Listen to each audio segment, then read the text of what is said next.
সাগরের বুকে যেমন ঝড় ওঠে তেমন ঝড় ওঠে সূর্যেও। সূর্যের পৃষ্ঠে ওঠা এই ঝড়কে বলা হয় সৌরঝড়। সূর্যপৃষ্ঠ থেকে তখন বৈদ্যুতিক ও চৌম্বকীয় বিকিরণ ছিটকে বের হতে থাকে। সৌরঝড়ে সূর্যের কেন্দ্র থেকে প্লাজমা এবং চৌম্বকীয় তরঙ্গের বিরাট বিস্ফোরণ হয়। নাসার spaceweather.com অনুসারে ২৭ মে সানস্পট থেকে তৈরি হওয়া সবশেষ ঝড়টি ছিল সাম্প্রতিক বছরগুলোতে সবচেয়ে তীব্র সৌরঝড়ের মধ্যে একটি। এর আগের সৌরঝড়টির প্রভাবে ২ দশকের মধ্যে সবচেয়ে তীব্র অরোরা সৃষ্টি হয়।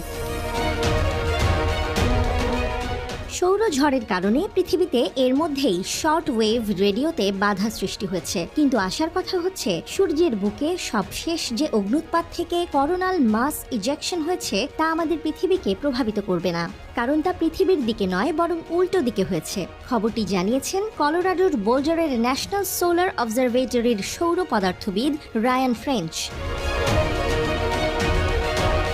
তবে নাসার পূর্বাভাস আশার বাণী শোনালেও অনিশ্চয়তার কথা বলছে NOAA।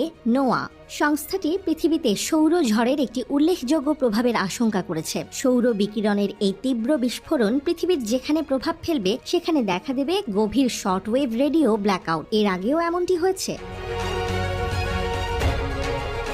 একটি সৌরঝড় আলোর গতিতে পৃথিবীর দিকে যাত্রা করে। যখন এটি আমাদের কাছে পৌঁছায় তখন পৃথিবীর বায়ুমণ্ডলের শীর্ষকে এটি আয়নিত করে তোলে, অর্থাৎ বৈদ্যুতিক চার্জ দেয়। এই আয়োনাইজেশনের ফলে দীর্ঘ দূরত্বে যোগাযোগ করার জন্য যে high frequency shortwave radio signal তার নেভিগেট পথে একটি উচ্চ ঘনত্বের পরিবেশ সৃষ্টি করে।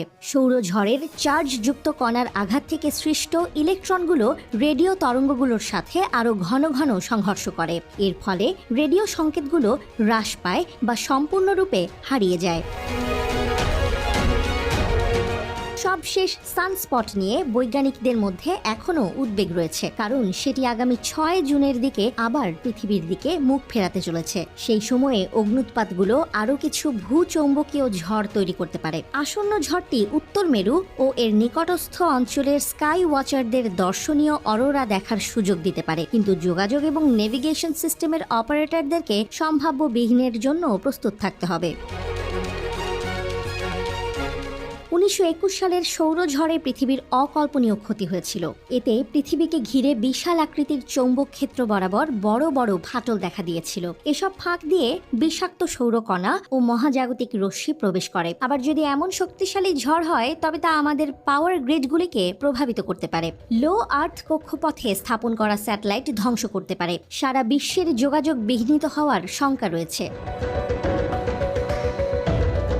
২০ বছর পর পর সৌরঝড়ের সম্ভাবনা থেকে যায়, তবে সৌরচক্র বা সৌরচৌম্বকীয় কার্য ১১ বছর পর পর হয়ে থাকে। ২০২৫ সাল পর্যন্ত এই ধরনের সৌরঝড়ের সতর্কতা জারি করেছে নাসা।